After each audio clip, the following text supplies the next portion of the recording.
Seja bem-vindo ao podcast Cinemação 489. Eu sou Rafael Arinelli e eu saí do filme e comprei um hambúrguer. Não roubou minha frase. Eu sou Caio Giacchino e eu ia falar por isso que o Rafa falou, mas eu queria dizer que esse filme não me deu nenhuma fome a não ser de hambúrguer mesmo. Eu não consegui pensar em outra frase há tempo. Boa. Eu sou o Daniel Cury e eu acabei de fazer um atumzinho refogado no Rapidez, que ficou uma delícia. Ele tem um significado muito importante, esse prato. Ele significa que eu tava com pressa e só queria jantar mesmo antes de gravar o podcast. É só Rapidez e atum, é isso. Rapidez, um atumzinho sabe, a cebola refogada no próprio óleo do atum, sabe? Olha aí. Rapaz, muito olha esquema. Aí tem, tô vendo? Tem um requinte aí de cozinha aí. Aí, Rapidez, tá perdendo a chance aqui, ó. Tá perdendo, pois é. Você podia dizer que é um temaki desconstruído. Pode ser também. Mas eu não enrolo, eu ponho só no prato, assim mesmo, tá bom. Entendi, tá bom. Muito bem, meus amigos, estamos aqui reunidos, né, em mais um podcast, dessa vez para falar sobre um filme que foi uma surpresa, né? A gente resolveu falar sobre ele meio de última hora e tal. A gente conta essa história e é um filme que tá chamando bastante a atenção da crítica. A gente vai falar sobre O Menu, filme aí com a Anya Taylor-Joy, com Ralph Fiennes, e a gente vai falar um pouco sobre o filme. Lembrando, né, você ouvinte aí do Cinemação, que já acompanha aqui o nosso podcast, que como todos os podcasts que a gente faz, né, de análise do filme, vamos dar spoiler. Então se você não viu o filme que está no cinema, vale a pena você ir ver, porque esse é um daqueles filmes que, se você tomar spoiler, pode estragar a sua experiência, né, você vai acabar sabendo demais da conta. Aliás, o ideal é ver se eu consegui ver o filme sem saber nada, não vi o trailer, nada, assim, só ouvi falando que ele era bom. Eu também consegui. E pelo título eu imaginei que tinha a ver com restaurante, né? Mas enfim. Exato. Isso também é uma ótima dica. Se você quer ver o filme, nem vá ver trailer, porque o trailer também é do tipo que entrega muita coisa também, né? Então é isso. Fica já essa dica aí. Fica aqui bem claro, né? Num aviso bem retumbante aí, de um alerta para que se você não quer tomar spoiler na cara, pula esse podcast. Mas se você fica por sua conta e risco e tá avisado. Hoje, para ajudar a gente nesse papo aqui sobre o menu, temos aqui o nosso amigo Caio. Caio está de volta ao Cinemação. Caio, seja bem-vindo novamente. E conta, para quem não te conhece ainda, o que você faz nessas internets aí, sua relação com o cinema, como é que é? Muito obrigado por ter convidado de novo, né, para participar aqui do podcast. E eu faço conteúdo na internet sobre filmes. Às vezes eu falo de série, mas quando eu tô afim de ver a série, tá difícil ultimamente.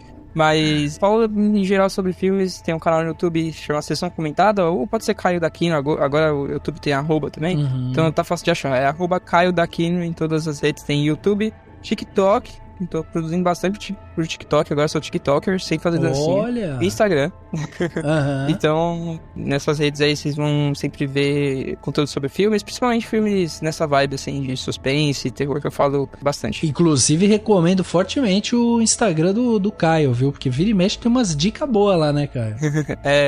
Tô procurando fazer bastante, como o pessoal procura bastante dica de filme, né, pra assistir no streaming, essas coisas, eu sempre trago bastante dica tanto de lançamento, quanto de coisas que estão no catálogo já, então pra quem procura aí, falavam antigamente era crítico de catálogo, né? É um bom tipo de conteúdo aí. Isso aí. Show de bola, fica a dica. Então é isso, gente. Vamos falar sobre o menu, mas logo depois do panorama.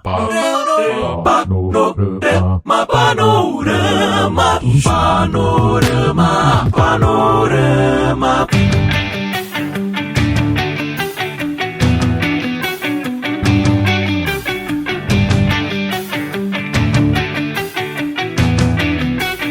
Se você assistiu o menu, eu vou te proporcionar agora um menu de coisas que você pode fazer junto com a gente. Olha aí, ó, tá vendo o joguinho? O cardápio, que é mais brasileiro. O cardápio, é verdade, o cardápio. Menu parece menu de streaming, né? Que você entra no menu, aí verdade. você vai lá, categoria Cardápio terror. é só de comida. Cardápio só de comida.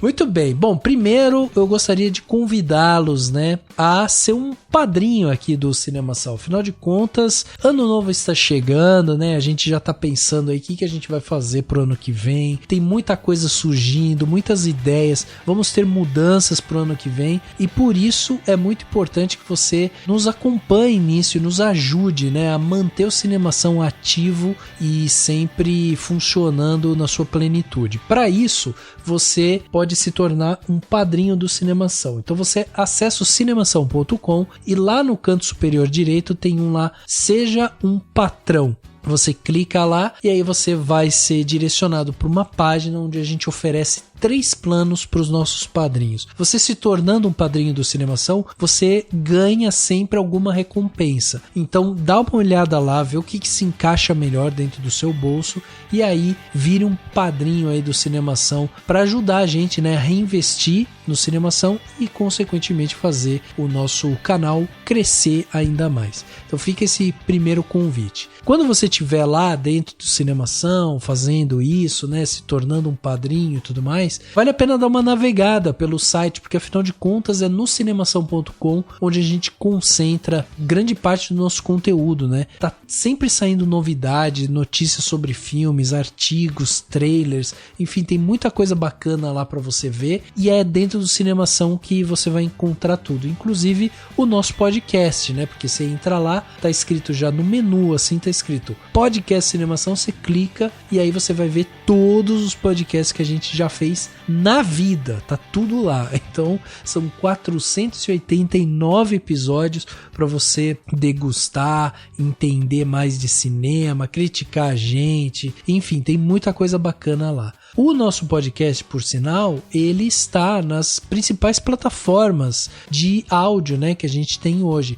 Então você pode seguir a gente no Spotify, assinar na Apple Podcast, se inscrever no Google Podcast ou no Castbox e favoritar no Deezer. Fazendo isso, né, você sempre vai receber notificações de quando o nosso podcast estiver no ar. Então, como está chegando o feriado agora, né, as férias, é importante você fazer isso porque a gente vai ter um hiato aí de episódios. Você vai olhar ali e vai falar, pô, sempre recebi episódio do Cinemação toda semana e agora não tô recebendo? Calma, ouvinte, é porque a gente está de férias. A gente geralmente tira um mês aí para reorganizar a casa, pensar nos temas do próximo ano e tudo mais. E aí, depois a gente volta. E quando a gente volta, aí você já vai ser notificado, e vai poder acompanhar tudo que a gente está produzindo. Então vai lá, acompanhe o Cinemação no seu agregador favorito. E outra coisa muito importante que você pode fazer é mandar seus comentários pra gente. Então é muito importante sempre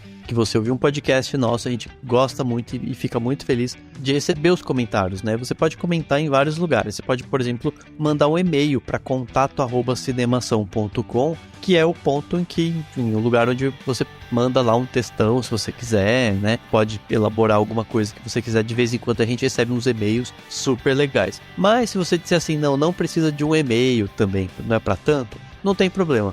Você pode comentar no próprio Cinemação, no cinemação.com.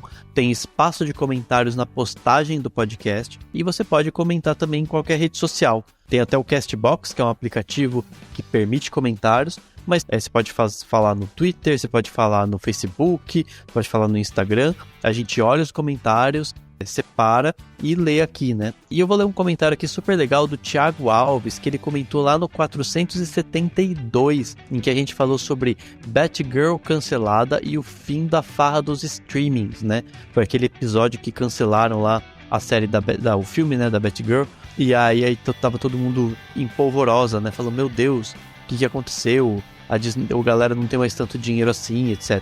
E a gente fez um episódio que a gente explicou muita coisa, junto com o Guilherme Ravache e a Marina Rodrigues, que manjam muito do assunto, né? E aí o Thiago Alves mandou o seguinte comentário: mais um excelente podcast para entendermos a indústria para além dos olhos de fãs e compreender como o mercado e questões políticas estão intrinsecamente ligados ao tema. Muito importante as contribuições da Marina e do Guilherme em um ano eleitoral, um debate super necessário para votar com consciência e eleger um governo que tenha boa vontade de tirar nosso audiovisual da UTI. A HBO Max já até começou esse movimento que o Daniel citou, de vender seus produtos para outros streamings. Recentemente, por exemplo, Diários de um Vampiro e Smallville, produções da Warner, chegaram no Prime Video e Supernatural retornou ao catálogo do Prime também, não pertencendo mais só ao HBO Max.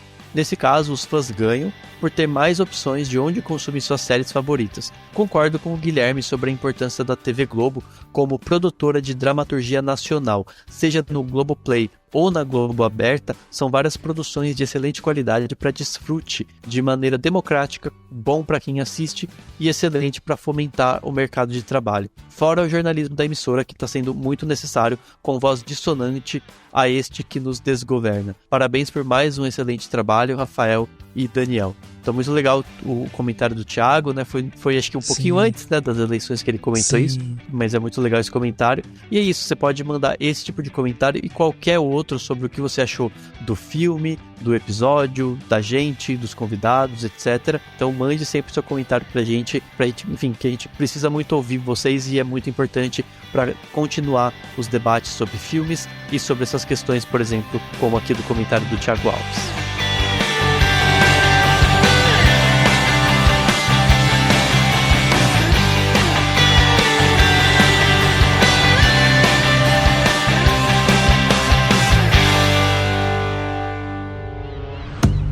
Is that gonna fit everyone? Yeah, easily. 12 customers total. How do they turn a profit? $12.50 a head, that's how. What, are we eating a Rolex? It's one of his classics. You have to try the mouthfeel of the mignonette. Please don't say mouthful.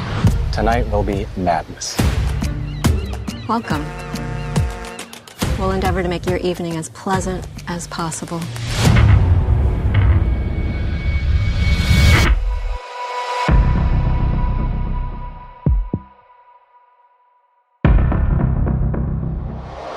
Chegava aos cinemas no dia 17 de novembro de 2022 o filme O Menu, estrelado pela Anya Taylor-Joy, pelo Ralph Fiennes, o filme que custou aí cerca de 30 milhões de dólares e até o momento ele já arrecadou 48 milhões de dólares. Já se pagou, o estúdio já tá feliz lá, né, recebendo seu lucro, e é isso. O filme que acompanha um jovem casal, né, que resolve ir até uma ilha remota para comer em um restaurante exclusivo, onde o chefe preparou um cardápio exótico e repleto de surpresa e que vai revelar aí verdades muito perturbadoras. Então é mais ou menos essa sinopse do filme. E Dani, diz pra gente, eu já falei aqui da Anya, né, e do Ralph no elenco, mas temos mais pessoas aí nessa ficha técnica, né? Então quem mais compõe?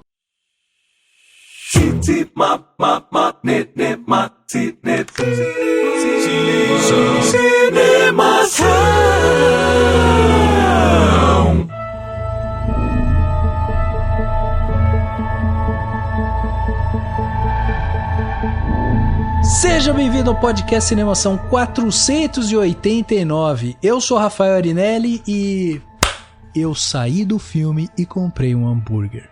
Não roubou minha frase. Eu sou Caio Giacchino e eu ia falar por isso que o Rafa falou, mas eu queria dizer que esse filme não me deu nenhuma fome a não ser de hambúrguer mesmo. Não consegui pensar em outra frase há tempo. Boa. Eu sou o Daniel Cury e eu acabei de fazer um atumzinho refogado no Rapidez, que ficou uma delícia. Ele tem um significado muito importante, esse prato. Ele significa que eu tava com pressa e só queria jantar mesmo antes de gravar o podcast. É só Rapidez e atum, é isso. Rapidez, um atumzinho sabe, a cebola refogada no próprio óleo do atum, sabe? Tipo, olha aí. Rapaz, muito olha esquema. Aí tem, tô vendo? Tem um requinte aí, de cozinha aí. Aí, Rapidez, tá perdendo a chance aqui, ó. Tá perdendo, pois é. Você podia dizer que é um temaki desconstruído. pode ser também. Mas eu não enrolo, eu ponho só no prato, assim mesmo, tá bom. Entendi, tá bom. Muito bem, meus amigos, estamos aqui reunidos, né, em mais um podcast, dessa vez para falar sobre um filme que foi uma surpresa, né? A gente resolveu falar sobre ele meio de última hora e tal. A gente conta essa história e é um filme que tá chamando bastante atenção da crítica. A gente vai falar sobre O Menu, filme aí com a Anya Taylor-Joy, com Ralph Fiennes, e a gente vai falar um pouco sobre o filme. Lembrando, né, você ouvinte aí do Cinemação, que já acompanha aqui o nosso podcast, que como todos os podcasts que a gente faz, né, de análise do filme, vamos dar spoiler. Então se você não viu o filme que está no cinema, vale a pena você ir ver, porque esse é um daqueles filmes que, se você tomar spoiler, pode estragar a sua experiência, né, você vai acabar sabendo demais da conta. Aliás, o ideal é ver se eu consegui ver o filme sem saber nada, não vi o trailer, nada, assim, só ouvi falando que ele era bom. Eu também consegui. E pelo título eu imaginei que tinha a ver com restaurante, né? Mas enfim. Exato. Isso também é uma ótima dica. Se você quer ver o filme, nem vá ver trailer, porque o trailer também é do tipo que entrega muita coisa também, né? Então é isso, fica já essa dica aí, fica aqui bem claro, né, num aviso bem retumbante aí, de um alerta para que se você não quer tomar spoiler na cara, pula esse podcast, mas se você fica por sua conta e risco e tá avisado. Hoje, para ajudar a gente nesse papo aqui sobre o menu, temos aqui o nosso amigo Caio. O Caio está de volta ao Cinemação. Caio, seja bem-vindo novamente e conta para quem não te conhece ainda, o que você faz nessas internets aí, sua relação com o cinema, como é que é? Muito obrigado por ter convidado de novo, né, para participar aqui do podcast. E eu faço conteúdo na internet sobre filmes. Às vezes eu falo de série, mas quando eu tô afim de ver a série, tá difícil ultimamente. Mas falo em geral sobre filmes. Tem um canal no YouTube chamado Sessão Comentada, ou pode ser Caio Daquino, agora o YouTube tem arroba também, então tá fácil de achar. É arroba Caio Daquino em todas as redes, tem YouTube, TikTok. Tô produzindo bastante por TikTok, agora sou TikToker, sem fazer dancinha. Instagram. Então, nessas redes aí, vocês vão sempre ver conteúdo sobre filmes, principalmente filmes nessa vibe, assim, de suspense, terror, que eu falo bastante. Inclusive, recomendo fortemente o Instagram do Caio, viu? Porque vira e mexe tem umas dicas boas lá, né, Caio? Tô procurando fazer bastante... Como o pessoal procura bastante dica de filme, né? Pra assistir no streaming, essas coisas. Eu sempre trago bastante dica tanto de lançamento, quanto de coisas que estão no catálogo já. Então, pra quem procura aí... Falavam antigamente era crítico de catálogo, né? Verdade. É um bom tipo de conteúdo aí. Isso aí. Show de bola, fica a dica. Então é isso, gente. Vamos falar sobre o menu, mas logo depois do panorama. Panorama.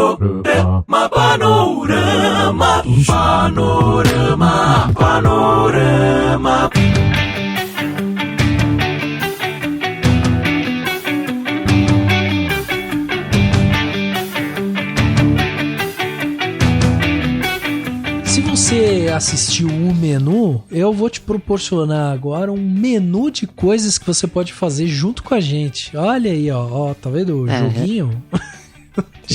O cardápio, que é mais brasileiro.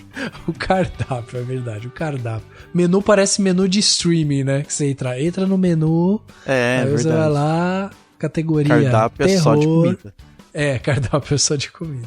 Muito bem. Bom, primeiro eu gostaria de convidá-los, né, a ser um padrinho aqui do Cinemação. Afinal de contas, ano novo está chegando, né? A gente já tá pensando aí o que a gente vai fazer pro ano que vem. Tem muita coisa surgindo, muitas ideias. Vamos ter mudanças pro ano que vem e por isso é muito importante que você nos acompanhe nisso e nos ajude, né, a manter o Cinemação ativo e sempre funcionando na sua plenitude. Para isso, você pode se tornar um padrinho do Cinemação. Então você acessa o cinemação.com e lá no canto superior direito tem lá, seja um patrão. Você clica lá e aí você vai ser direcionado para uma página onde a gente oferece 3 planos para os nossos padrinhos. Você se tornando um padrinho do Cinemação, você ganha sempre alguma recompensa. Então dá uma olhada lá, vê o que se encaixa melhor dentro do seu bolso e aí vire um padrinho aí do Cinemação para ajudar a gente, né, a reinvestir no Cinemação e consequentemente fazer o nosso canal crescer ainda mais. Então fica esse primeiro convite. Quando você estiver lá dentro do Cinemação, fazendo isso, né, se tornando um padrinho e tudo mais, vale a pena dar uma navegada pelo site, porque afinal de contas é no cinemação.com onde a gente concentra grande parte do nosso conteúdo, né? Tá sempre saindo novidade, notícias sobre filmes, artigos, trailers, enfim, tem muita coisa bacana lá para você ver, e é dentro do Cinemação que você vai encontrar tudo, inclusive o nosso podcast, né? Porque você entra lá, tá escrito já no menu, assim, tá escrito Podcast Cinemação, você clica e aí você vai ver todos os podcasts que a gente já fez na vida, tá tudo lá. Então são 489 episódios para você degustar, entender mais de cinema, criticar a gente, enfim, tem muita coisa bacana lá. O nosso podcast, por sinal, ele está nas principais plataformas de áudio, né, que a gente tem hoje. Então você pode seguir a gente no Spotify, assinar na Apple Podcast, se inscrever no Google Podcast ou no Castbox e favoritar no Deezer. Fazendo isso, né, você sempre vai receber notificações de quando o nosso podcast estiver no ar. Então, como está chegando o feriado agora, né, as férias, é importante você fazer isso porque a gente vai ter um hiato aí de episódios. Você vai olhar ali e vai falar, pô, sempre recebi episódio do Cinemação toda semana e agora não tô recebendo? Calma, ouvinte, é porque a gente está de férias. A gente geralmente tira um mês aí para reorganizar a casa, pensar nos temas do próximo ano e tudo mais, e aí depois a gente volta. E quando a gente volta, aí você já vai ser notificado, e vai poder acompanhar tudo que a gente está produzindo. Então vai lá, acompanhe o Cinemação no seu agregador favorito. E outra coisa muito importante que você pode fazer é mandar seus comentários pra gente. Então é muito importante sempre que você ouvir um podcast nosso, a gente gosta muito e fica muito feliz de receber os comentários, né? Você pode comentar em vários lugares. Você pode, por exemplo, mandar um e-mail para contato@cinemação.com, que é o ponto em que, enfim, o lugar onde você manda lá um textão, se você quiser, né? Pode elaborar alguma coisa que você quiser. De vez em quando a gente recebe uns e-mails super legais. Mas se você disser assim, não precisa de um e-mail também, não é para tanto, não tem problema. Você pode comentar no próprio Cinemação, no cinemação.com.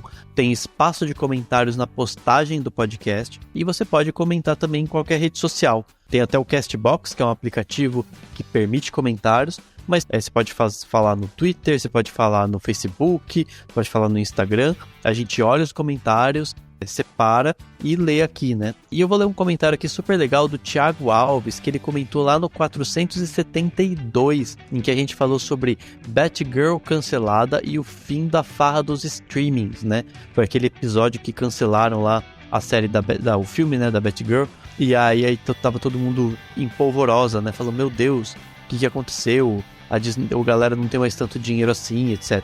E a gente fez um episódio que a gente explicou muita coisa, junto com o Guilherme Ravache e a Marina Rodrigues, que manjam muito do assunto, né? E aí o Thiago Alves mandou o seguinte comentário: mais um excelente podcast para entendermos a indústria para além dos olhos de fãs e compreender como o mercado e questões políticas estão intrinsecamente ligados ao tema. Muito importante as contribuições da Marina e do Guilherme em um ano eleitoral, um debate super necessário para votar com consciência e eleger um governo que tenha boa vontade de tirar nosso audiovisual da UTI. A HBO Max já até começou esse movimento que o Daniel citou, de vender seus produtos para outros streamings. Recentemente, por exemplo, Diários de um Vampiro e Smallville, produções da Warner, chegaram no Prime Video e Supernatural retornou ao catálogo do Prime também, não pertencendo mais só ao HBO Max.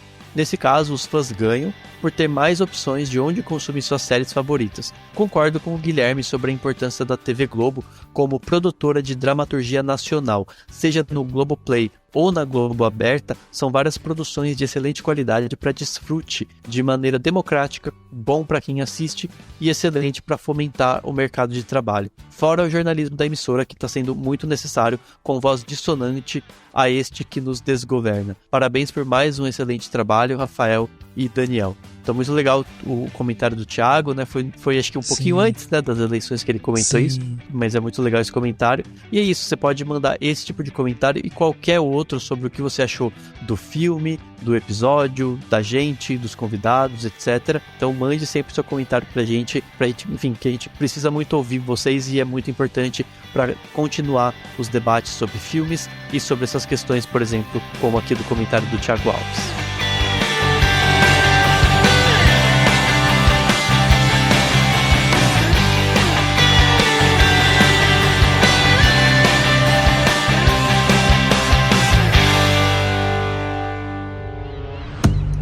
Is that gonna fit everyone? Yeah, easily. 12 customers total. How do they turn a profit? $12.50 a head, that's how. What are we eating, a Rolex? It's one of his classics. You have to try the mouthfeel of the mignonette. Please don't say mouthful. Tonight will be madness. Welcome. We'll endeavor to make your evening as pleasant as possible.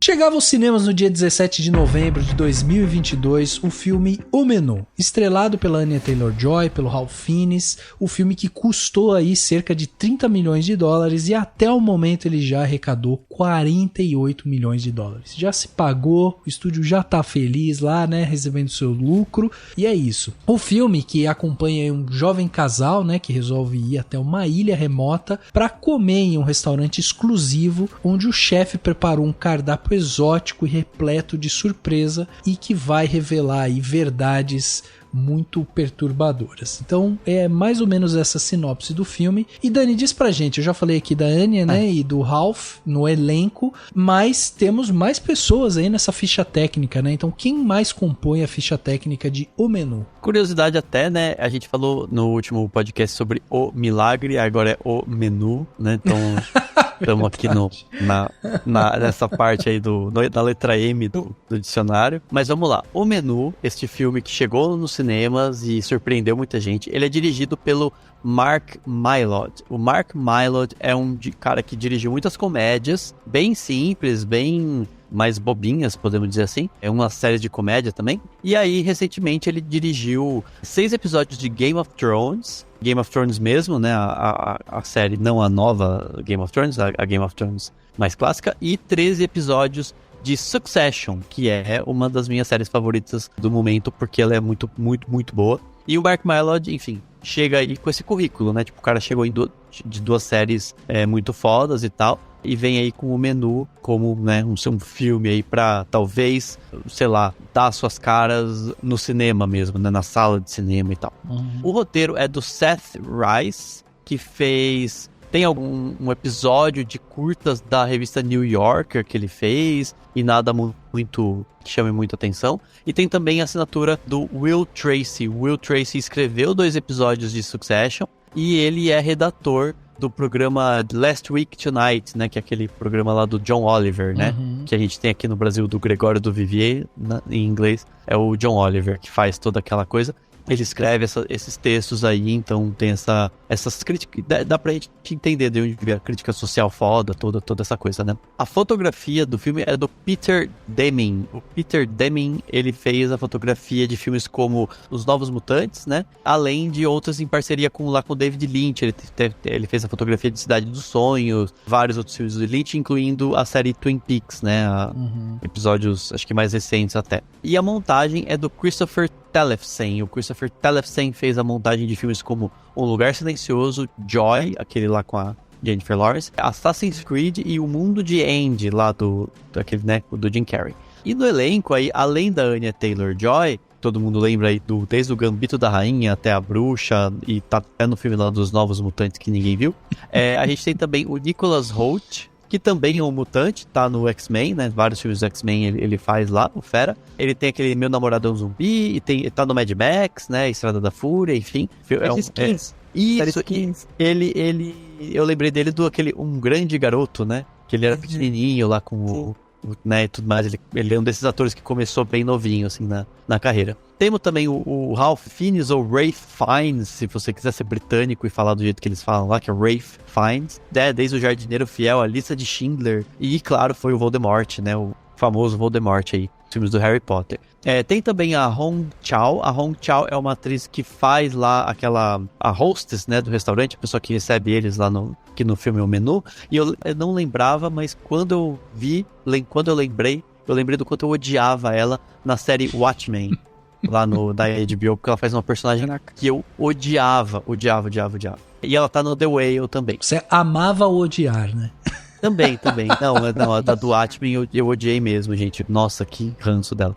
Mas aqui tá ótimo. Ela tá no The Whale também, que é esse filme novo aí, que vai sair em breve. Tem também, só pra citar alguns outros nomes, a gente tem o Reed Birney. O Reed Birney é um cara que faz muitos...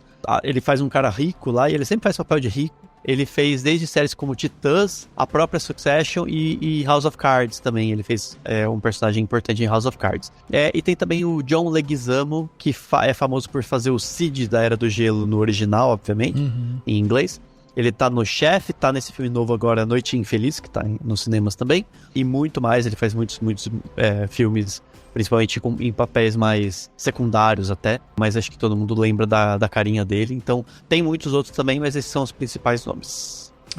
Eu acho interessante só de enfatizar que quando a gente falou do Não Se Preocupe Querida, né, o filme lá da Peele e tal, a gente falou sobre uma das características do filme, que era, eles tinham pegado o roteiro daquela blacklist. A blacklist é aquela lista de bons roteiros, só que eles não têm perspectiva de fazer um filme, né, são roteiros que ficam meio que encostados ali. E aí, eventualmente, vai um produtor ali, olha o que tem naquela blacklist, escolhe um roteiro, cumpre os direitos e produz. No caso do Não Se Preocupe Querida, eles compraram os direitos e reescreveram o roteiro, um roteiro que já era muito bem aceito, né, pela crítica e tal, justamente, né, por estar na blacklist. Aqui a gente tem a mesma coisa no menu, que é justamente essa questão. Eles também foram na blacklist, pegaram o roteiro de lá, só que diferente, né, do Não Se Preocupe Querida, que eles não reescreveram o roteiro, fizeram pequenas adaptações ali e colocaram o roteiro para jogo dessa forma mesmo. Então aí a gente já percebe, né, a diferença de produção. E aí é interessante da gente ver que esse filme ele estava sendo pensado para ser feito em 2020, e quem iria fazer o papel da Margot seria a Emma Stone, né? E aí eles, começou, a ideia era filmar em 2020, cancelaram as filmagens porque aconteceu um negócio chamado pandemia, né?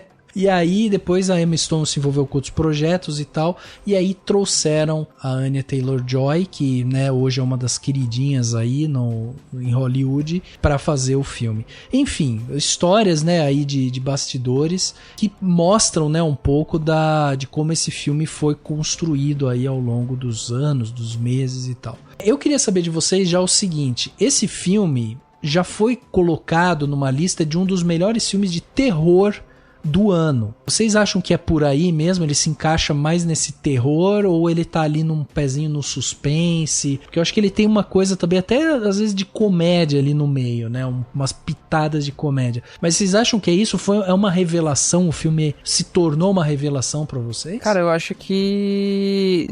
Eu fui assistir, assim, antes de ver, vocês estavam falando, né, que não viram nada sobre o filme. Eu tinha visto o trailer. É um caso difícil de acontecer isso. O trailer vende muito bem o tom do filme. É mesmo. Porque ele entrega muito que há um suspense e o tom de comédia que o filme tem. E pra mim, eu acho que ele definitivamente é um suspense com comédia ácida, assim. Acho que o terror, talvez... Eu entendo o que você quer dizer com terror, né? Até, se você olha a classificação do filme, em qualquer lugar tá escrito terror. Mas acho que é mais do terror na questão do perigo ali, né? Da situação. Tem o fator terror ali da ameaça do chefe ali, né? O cara que é meio doido, psicopata. E ele acaba, às vezes, até sendo aquela coisa meio serial killer, assim, né? De filme de serial killer, assim, meio maluco, assim, e tal. E acho que o terror se encaixa mais aí, mas pelo tom tão forte de comédia, eu acho que desaproxima bastante, talvez, do terror em si, né? Não tem nada, sei lá, sobrenatural, assim, né, no filme. Ou, sei lá, Foi uma interpretação minha. Mas eu não vejo problema. Eu tenho várias leituras, né, que o pessoal faz de questão do que é um filme de terror e tal. E eu entendo isso. Eu acho que o terror, a simples atmosfera de um filme pode fazer ele ser de terror, né? Uhum. E acho que é esse caso. Então ele é de terror no sentido de deixar a gente horrorizado com algumas coisas e com a situação como um todo. Então eu acho que sim, acho que não tem problema nenhum ele ser classificado como terror e comédia, sabe? Porque ele é isso. Eu acho que eu inclusive encaro ele como um filme de terror com coisas de comédia, com sátira, né? Muito de ironia e tal, mas eu acho que não tem problema nenhum ele ser colocado como filme de terror, e acho que até a gente precisa parar de achar que filme de terror, ou não acho que tenha que ser filme de terror, tenha que ter ou muito sangue, ou ou gerar medo de algum monstro. Exato. Não, eu acho que sim. Até parecido um pouco, claro, daí sim é mais terror em outros sentidos, mas com o outro da Anya Taylor-Joy, né, que talvez o mais famoso dela, que é o A Bruxa, que é um filme de terror. Claro, ele é muito tenso e tal, mas ele também não tem tantas cenas, ele é muito mais a atmosfera do filme do que o que acontece verdadeiramente, ou a cena disso ou daquilo, né? Então eu acho que faz parte e tá certo, assim. Acho que pra mim tá super válido como um dos melhores filmes de terror, junto com o Nope, né? Provavelmente. É outro que também fica bem nesse limiar, assim, né? Tipo, é terror, não é um filme de terror, eu acho, né? E fora... Não, e outra coisa também, acho que... eu confesso que eu não vi tantos filmes de terror, mas eu só tenho ouvido muita gente falando da safra ótima, né? De filmes de terror que tá vindo recentemente. Sim. Tem muito filme de terror bom, tem muito sempre bem falado, tem de tudo. Então, acho que isso também é uma questão... pra gente pensar também, tipo, tá uma safra muito boa de filmes de terror. E engraçado que esses melhores filmes de terror, que geralmente tá nessas listas, assim, do ano, geralmente os melhores filmes, assim, os que geraram mais atenção, eu acho, são justamente esses que não são o terror convencional, né? Porque eu fico muito feliz, porque como eu gosto de terror, é muito, às vezes, satura demais, assim, esses filmes que estão sempre indo pro cinema e que é sempre... a casa mal assombrada. O caso do espírito lá que todo mundo sabe que é mentira e finge que é verdade pra ficar com medo no filme. Então, eu acho que é muito legal tá vindo essa safra de filmes de... O terror tá ali, mas, tipo, não é o terror clássico, né? Tipo, também, O Homem do Norte também, por exemplo, é um filme que tem uma vibe meio terror, mas também não é exatamente um terror. Então, eu acho que esse ano foi muito, muito legal nesse sentido, assim, do terror tá saindo dessa mesmice que veio nos últimos anos, assim, né? Essa lista saiu do Entertainment Weekly, né? Que elegeu os 10 melhores filmes de terror de 2022. Eles colocaram em primeiro o Menu e, por exemplo, Nope tá em quarto. Aí depois os outros vocês procuram aí ver, né? Não vou falar a lista inteira. Mas enfim, são os filmes que chamaram a atenção justamente essa safra, né? Que o Dani tava falando. E eu queria também destacar o seguinte. Primeiro, os dois atores do filme ali, né, os dois grandes atores do filme, o Ralph Fiennes e a Anya Taylor-Joy, que, assim, tão magníficos pra mim, sabe? O Ralph Fiennes tem uma sutileza na interpretação dele que traz um pouco dessa coisa da psicopatia que o Caio falou, mas ele tem um quê, assim, que é isso que mais me encanta no personagem dele, que ele é muito doce e ao mesmo tempo muito firme, sabe? Ele é muito direto, você não vê o personagem dele dando um berro, por exemplo, sabe? Ele é contido. Então ele é um cara que, tipo, ele tá encaixado dentro de uma classe de pessoas ali que ele não vai perder a pose, entendeu? Só que ao mesmo tempo ele não pode demonstrar compaixão, ele não pode demonstrar carinho, nem nada disso. Então, essa atuação, né, esse limiar onde fica essa atuação do Ralph Fiennes é muito interessante por isso, assim, porque como que o cara equilibra, né, a tensão de um personagem que é claramente ali, né, um psicopata, um cara que tá com raiva, inclusive, de toda a situação, e ao mesmo tempo manter uma certa doçura, né? Ele precisa demonstrar essa certa doçura. Então é interessante de como ele consegue equilibrar essas duas coisas. E a Anya Taylor-Joy, cara, eu acho ela radiante, assim, na energética, sabe? Na interpretação. Ela é uma atriz que quando ela aparece em tela, ela te captura, sabe? Pra aquela cena, assim, tipo, onde ela tá. É o olhar, é o movimento, são atitudes sutis que ela tem ali que te capturam para que você vá entendendo. E isso conversa muito bem, inclusive, com as declarações que o próprio Mark Mylod que falou, né, sobre o filme, e ele falou isso, ele falou que a Margot, ela era esse enigma. E esse enigma precisava ser meio que sendo desvendado pela própria Margot, pelo o chefe, né, no caso o Slowik, e por nós, pelo público. Então ela era um enigma. E aí a Anya Taylor-Joy, ela precisava trazer isso também, construir isso, né? Essa mulher que não revela tudo o que ela é, mas ela tem um quê de passivo-agressivo que é muito legal da gente ver, sabe? Porque os embates que ela tem com o chefe e tal, são embates fortes, precisos ali e tal, mas ela tenta manter essa coisa meio passiva-agressiva. E a própria Anya falou isso, né? Falou, nunca tinha feito uma personagem passiva-agressiva, assim. Então ela tem um leve sorriso no rosto, mas quando ela fala, ela é agressiva, ela dá porrada mesmo, entendeu? E o chefe Slowik, ele tem a doçura, mas ele é gelado, né? Então isso é muito legal de você ver, essa dança, esse balé da interpretação que os dois fazem ao longo do filme inteiro, sabe? Good evening. Good evening. Good evening. Hello. Welcome to Hawthorne. I'm Julian Slowick, and tonight it'll be our pleasure to feed you. The curtain rises. Over the next few hours, you will ingest fat, salt, sugar, protein, bacteria, fungi, various plants and animals, and at times entire ecosystems. But I have to beg of you one thing. It's just one. Do not eat. Taste.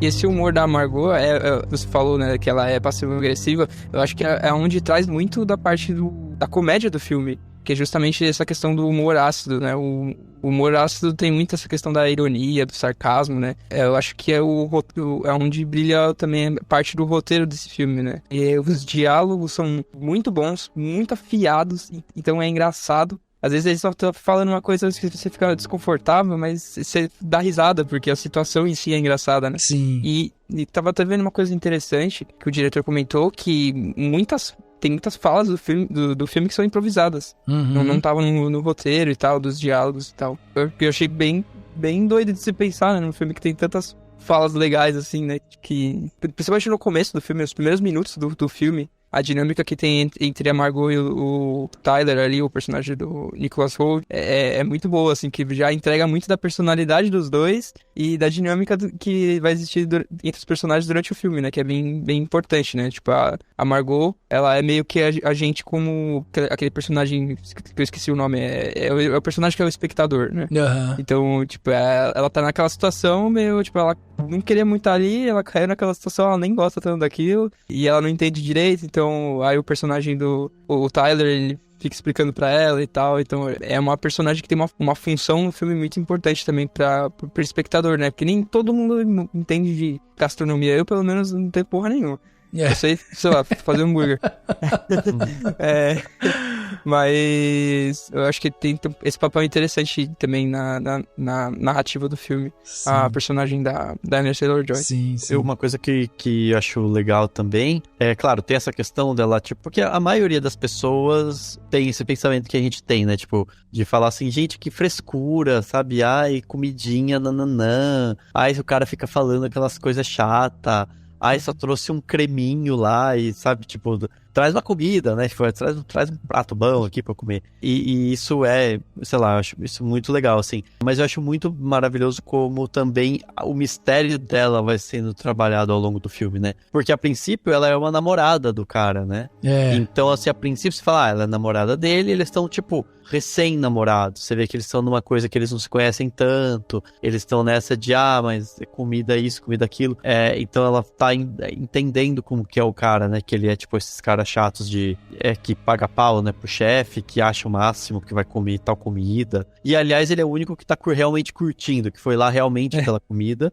Mas também é o que o chefe menos gosta, porque ele é baba-ovo do chefe, né? Do cara que faz a comida. Que ele é aquele símbolo do cara que fala e estuda e palpita e não sei o que e tal, só que na hora de ser prático, e a gente vê isso, né, tipo, eu quero ver você cozinhar, o cara não sabe, tipo, ele é assim, na visão do chefe é quase como uma diminuição da profissão ali, entendeu? Tipo, esse cara aqui sabe todos os termos e tal, mas quero ver na prática, quero ver você cozinhar, eu quero ver você fazer realmente essa arte da culinária. Daí ele não sabe. Então, já que você não sabe, cara, qual é o seu propósito na vida? Se mata, entendeu? E é isso que o cara faz, né? É exatamente isso.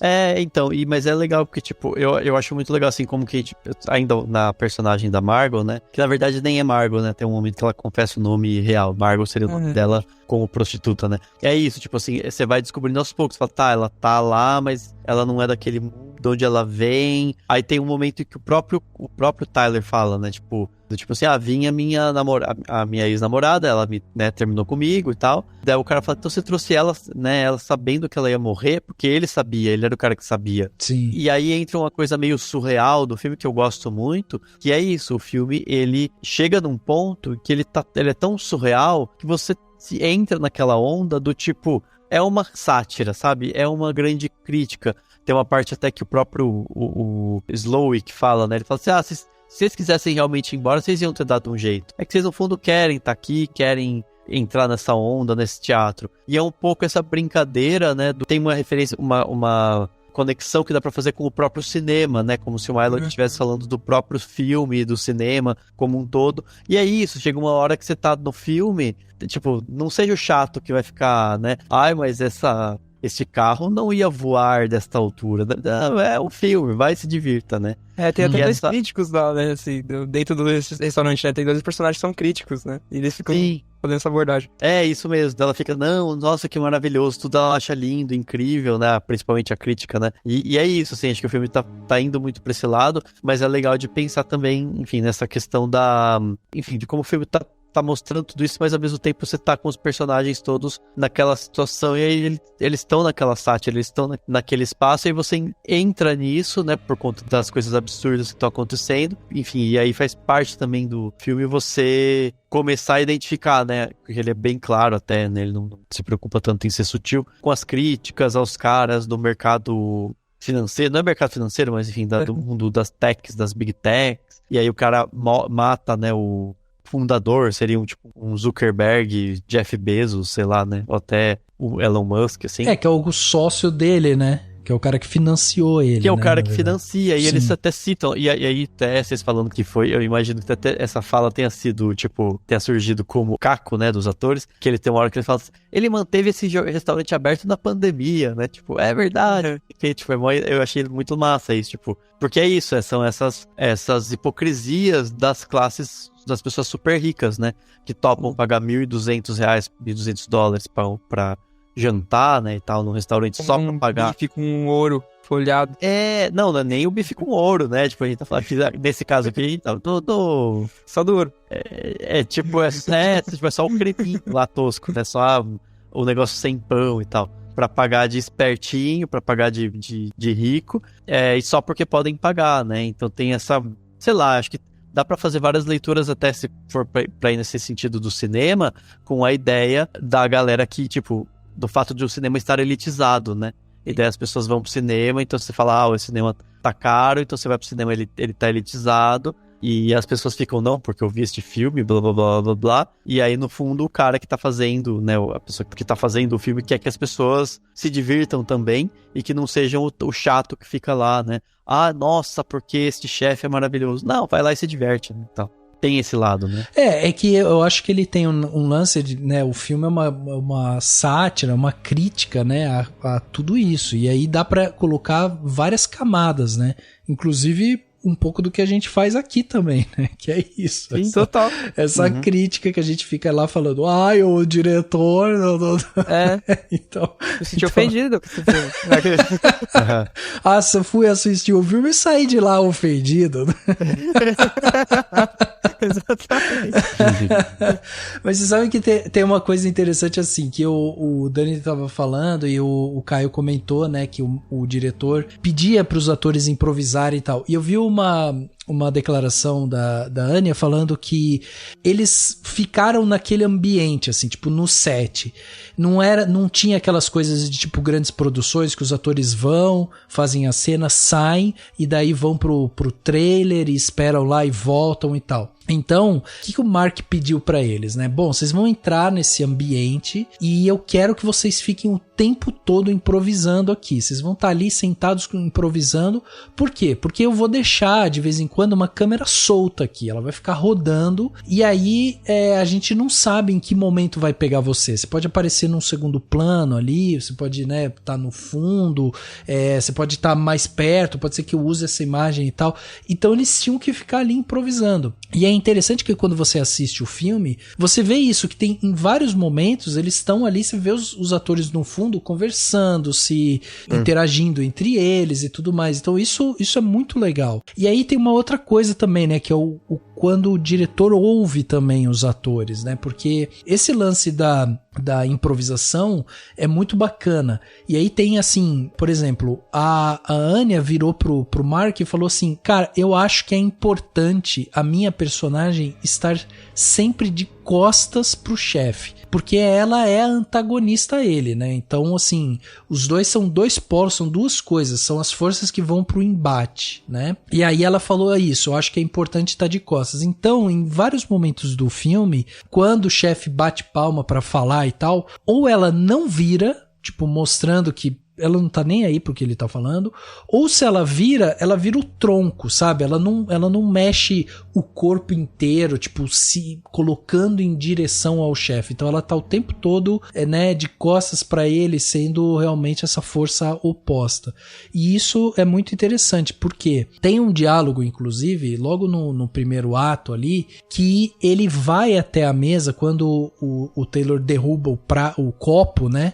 E aí fica aquele clima ali e tal. O chefe vai até a mesa e a sensação que a gente tem é que ele vai falar com o Tyler, porque o cara que derrubou o copo. E não, ele chega na mesa e já vira direto pra Margot. E essa construção é interessante porque o Mark vem com uma câmera atrás do Slowik, né, do chefe Slowik, e ele vem caminhando, então a gente vem olhando pro que o Slowik tá olhando. Então a gente tá acompanhando aquele movimento. Quando ele para na mesa, aí o Mark faz o clichê já, que é aquele contra-plongé, né? Então joga a câmera lá embaixo para mostrar o poder desse chefe, que de novo é contraditório no seu sentido de falar, né? Porque ele é sutil na fala dele, ele é doce, né, na fala dele. Só que daí tem esse embate muito interessante que é, o chefe fica falando pra Margot, pô, você não comeu. Você tá aqui, até agora você não encostou na sua comida e tal. E aí ele fala isso, ele fala assim, o menu só faz sentido se você comer. E quando a gente depois sabe que a ideia do menu é justamente matar todo mundo, ali ele já dá um indício de que a Margot não faz parte do plano dele. Porque se ela não tá comendo, ela tá descolada desse menu. Um menu que envolve a morte de todos os clientes ali, né? Então ele já fala isso, o menu não vai fazer sentido se se você não comer. E aí ela vira pra ele com esse passivo agressivo dela, e ela com um leve sorriso assim, ela vira pra ele e fala assim, mas você falou que não é pra gente comer. Aí ele fala assim, não, mas eu não quis dizer isso. Porque ele tem um momento um pouco antes, né, que ele fala, não é pra vocês comerem, é pra vocês saborearem. Então ela dá essa porradinha nele. E aí ele chega uma hora que ele fala, não, mas isso daqui é comida, eu quero que você coma. E ela fala, não, se vai vir mais comida eu não vou me empanturrar. Daí ele fala assim, impossível, porque eu fiz esse menu pensando exatamente na quantidade pra você não sair daqui empanturrada e tal. Então você vê um diálogo tão interessante, porque existe um respeito ali, né? Uma coisa respeitosa e gentil entre eles, mas é um dando porrada no outro o tempo todo, entendeu?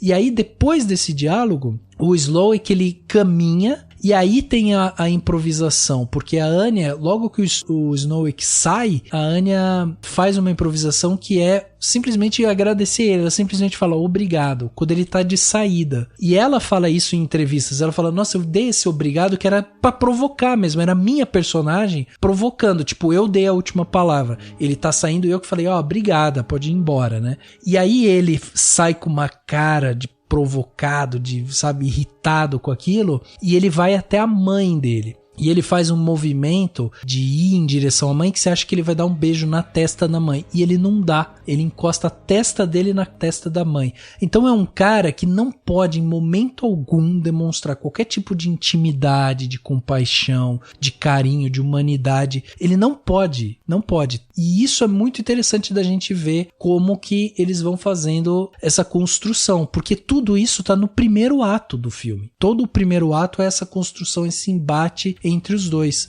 E até a forma, né, que ele fala pro grupo dele lá, pros cozinheiros, ele fala, eu amo vocês, e eles falam, nós também te amamos, é algo que não tem sentimento nenhum, cara, é uma coisa totalmente fria. Então tem esse lance que o Dani tava falando sobre a gente aproveitar, saber aproveitar também, porque é isso, às vezes a gente vê aquela pessoa que tem o talento, que sabe fazer as coisas, que, né, às vezes é uma pessoa que estudou, que tá ali fazendo, no caso dele, um chefe, mas a gente poderia ter nesse lugar desse chefe um diretor de cinema, um administrador de empresa, qualquer pessoa, né, um bom redator, enfim, qualquer pessoa que tem esse talento, se a pessoa entra num mecanismo de não aproveitar aquilo, é isso, perde-se essa humanidade, esse humor, esse carinho, essa compaixão, e isso tá demonstrado nesse personagem. Então eu acho demais assim como eles conseguiram fazer esses embates. We're leaving now. I have to get my run. Forget your rag. Get up. Mr. Liebrandt? We're leaving. Is something wrong? We're leaving. There is no boat to leave on. Then I'll call a helicopter. That would be very difficult without phone service. Fucking move. Just do what they say. No, for I God's sake. I'll handle this. Just let With me which handle hand, Mr. Liebrandt? it. What? With which hand will you handle this, left or right? What the fuck are you saying? Shall we choose? Choose what? Very well, left hand. Ring finger. Let me out! Let me out! No!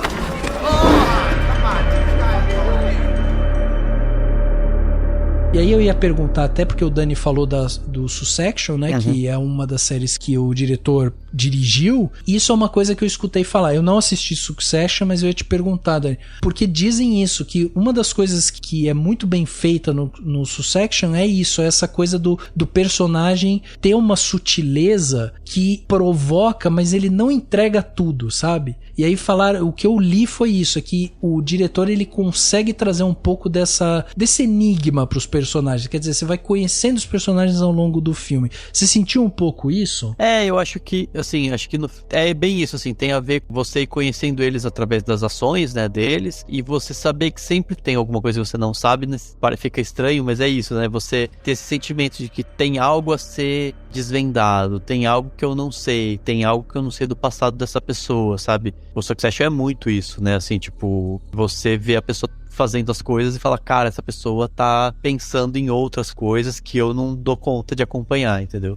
Tem muito a ver isso, assim, com esse... Enfim, nessa pegada aí, eu acho que nesse filme a gente vê muito isso, né, assim, porque, por exemplo, essa coisa de todo mundo vangloriar esse chefe, principalmente os próprios que trabalham pra ele, né? Aquela mocinha lá que recebe as pessoas. E o Tyler, né? Que tá lá achando o máximo, que é o que sabe que eles vão morrer, que sabe que aquilo é tipo uma armadilha e tal, e não tá nem aí pra isso. Eu vejo como uma coisa bem da sátira de criticar essa ultravalorização. Daí pode ser desde um político até um diretor de cinema, né? Que tem aquela pessoa que fica, nossa, mas é o filme do Cicrano Beltrano e o filme é foda, e o filme não é tão foda. Fala, não, mas ele é foda demais, tal. Acho que tá nesse sentido. Mas, além disso, eu acho que quando você entra na questão de cada personagem, eu acho que tem muito disso, assim. Ele tá apostando no silêncio e no que não é revelado, como, talvez, como algo tão importante quanto aquilo que é revelado, né, assim. Então acho que vai por aí, e é o que eu acho que tem a ver muito com,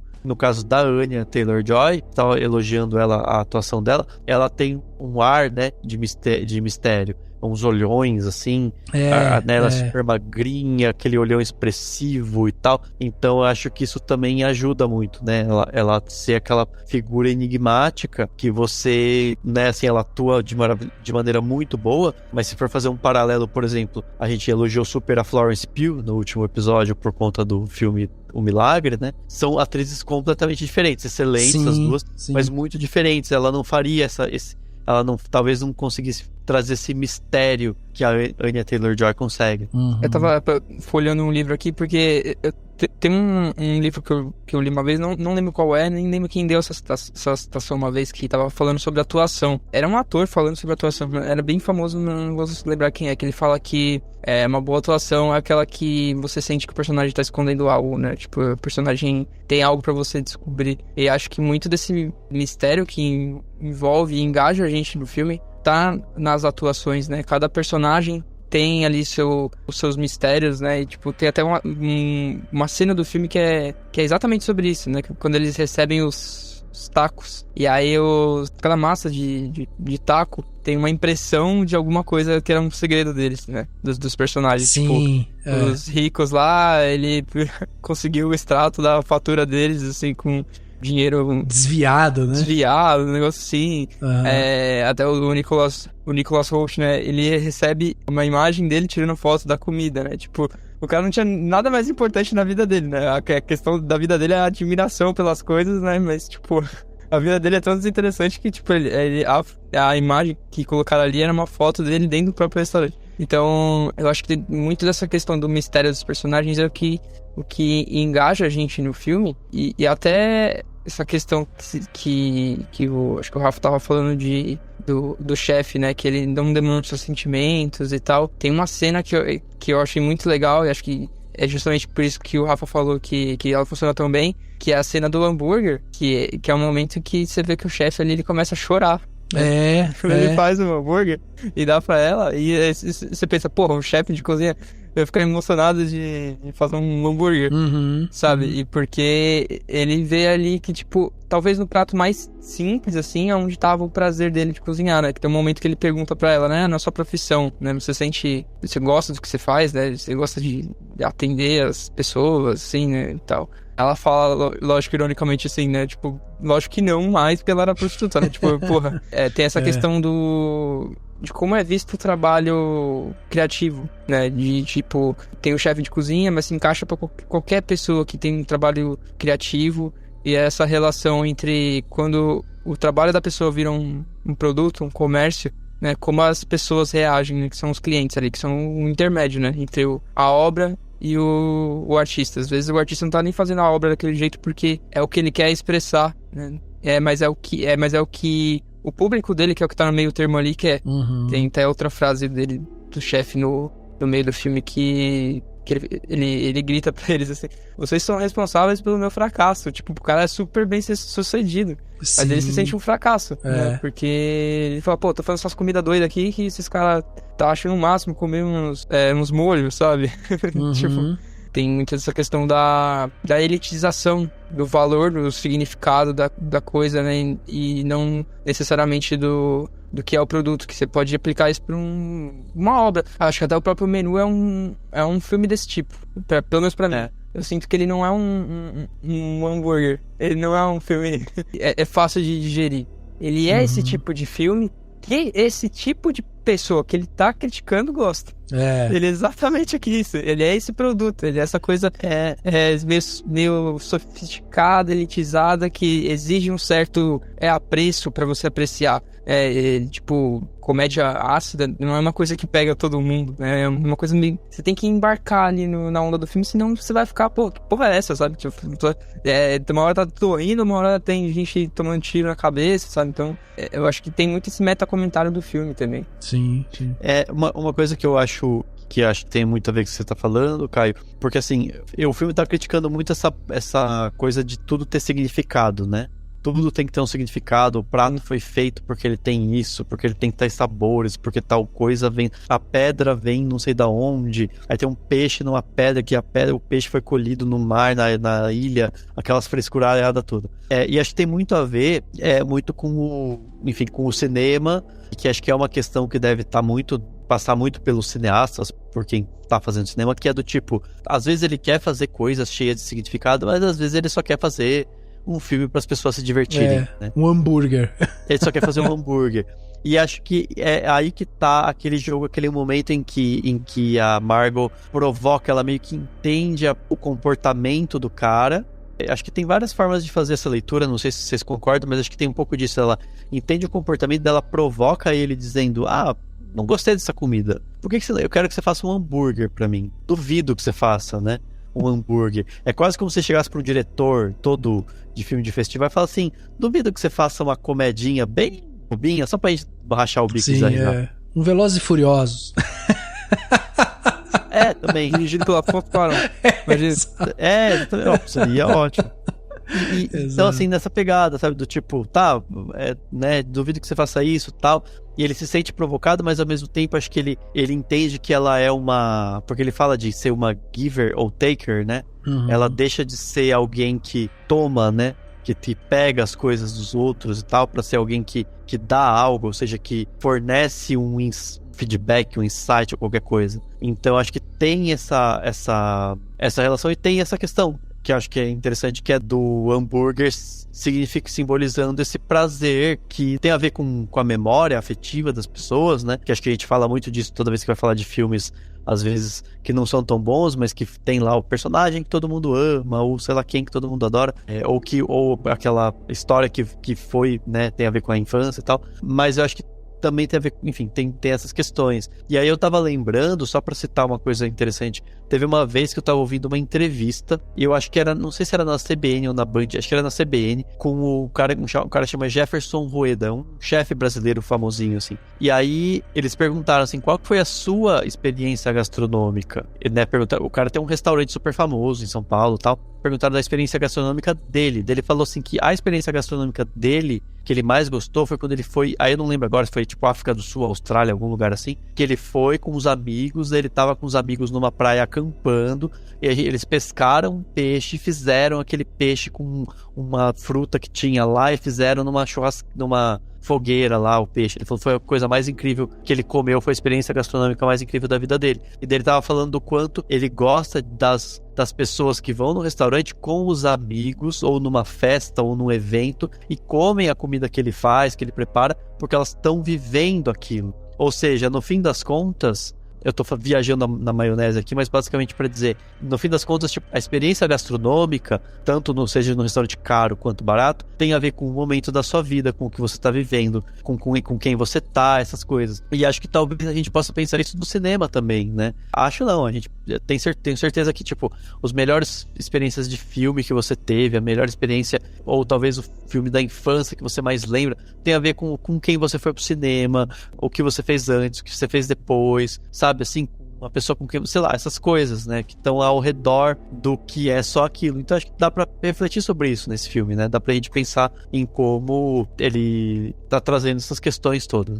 Eu até acho assim, tem uma frase da Margot em nessa discussão que ela tá tendo, né, com o chefe, tem um momento em que ela pega e fala assim, eu sou totalmente capaz de decidir o que eu vou comer e o que eu não vou comer, né? Quando ele fala pra ela comer o prato. E eu acho que é um pouco isso, assim, tipo, gosto, né? A gente vai ter, cada um tem o seu, uma coisa muito particular.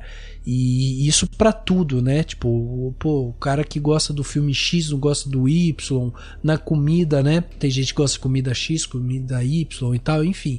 Então eu acho que tem um pouco disso, assim, essa ideia dessa crítica geral, né? Ao respeito também a isso. Então, assim, você vai ter a alta gastronomia que vai atender as pessoas X e, né, e que vai inclusive atender uma classe, cara burguês que vai nesse restaurante 12 vezes e nem sabe o nome dos pratos, quer dizer, virou uma coisa totalmente corriqueira. Você vai ter, né, aquelas pessoas que vão pra ostentar, que é o caso desses 3 banqueiros ali e tal. Então, assim, você vai ter diversos perfis, e a ideia é justamente essa, assim, que em algum momento você pode ser chutado pra fora no sentido da experiência da emoção mesmo, do que eu realmente gosto de fazer. E no caso aqui, a gente tá vendo uma crise de identidade desse chefe, né, que perdeu o prazer pela cozinha, e ele vai reencontrar esse prazer fazendo um hambúrguer pra Margot, porque é um pedido direto dela ali, desafiando ele. Então também tem uma coisa meio que de desafio, né, que vai mexer com o ego dele, mas enfim, ele vai fazer todo o movimento pra atendê-la, né, assim. Então eu acho isso interessante, como o filme deixa essas camadas. Who are you? Margot. My name is Margot. I've served many Margos. You're not a Margot. No. What the fuck does it matter? It matters because this menu, this guest list, this entire evening has been painstakingly planned, and you were not a part of that plan. And it's spoiling everything. In order to proceed, I have to know where to seat you. With us or with them. It's very important. And then you'll let me live? That you live? No. Agora tem 2 coisas que eu acho que, assim, que não me fizeram gostar tanto do filme como eu poderia ter gostado, sabe? Eu queria saber o que vocês acham também sobre isso. A primeira é que eu achei o clímax do filme muito cedo, né? Porque a morte daquele subchefe lá é no final do primeiro ato, basicamente, assim. Tipo, já mata, daí gera aquela coisa de, nossa, o que tá acontecendo e tal. E dali pra frente a coisa, ela dá uma escalonada, mas ela já não pode subir tanto, entendeu? Porque a gente já viu uma morte, a gente viu um suicídio sendo assistido por todas aquelas pessoas. Então todas as outras coisas que vão acontecendo depois, elas não chegam nesse ápice. Então não sei se colocaram um clímax muito cedo, e aí por conta disso você manter a tensão, né, de uma maneira constante ali acaba sendo mais difícil, sabe? E outra coisa é que eu acho que o filme ele tem vários personagens ali, mas tem algum momento que eu acho que a gente fica meio perdido com os personagens, sabe?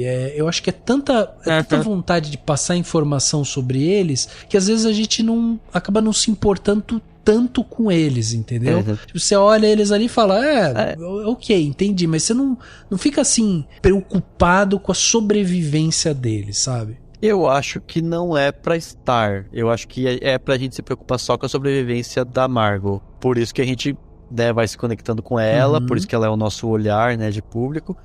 E eu acho que é a ideia, né, assim, claro, eu quero também ficar defendendo, parecendo que eu tô... Mas é isso, tipo, eu acho que a ideia é que a gente fique até feliz que morra aqueles babaca lá, que, né, tipo assim, a história daqueles velhos lá, gente, é horrorosa se vocês forem pensar, né? Sim, horrorosa. Porque eles, tipo, aos poucos você vai vendo que eles perderam a filha, né? Pelo que dá a entender. Então, mas por exemplo, a esposa dele não tem um motivo pra estar ali. Não, ela tá... O motivo seria qual? É porque ela vai no restaurante e não sabe o nome do prato também, entendeu?